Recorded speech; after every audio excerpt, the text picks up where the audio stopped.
വലിയ സന്തോഷമുണ്ട്.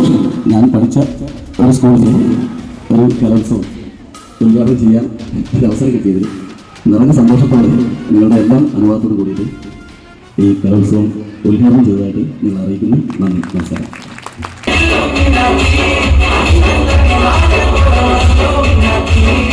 सीधा कहाँ है? सीधा पुलिमुरी है. എന്തിനാണ് ഈ നേരത്തെ സീത പുളിമുറി കയറുന്നത്? അല്ല, നല്ലൊരു കാര്യത്തിന് പോലെ കുളിച്ചിട്ട് പോകാൻ വിചാരിക്കുന്നത്. എടാ സീത ബീച്ച് മേം ഹേ. ഓ, സീത ബീച്ചിലല്ല കുളിക്കാൻ പോയത്. എടാ അതല്ല.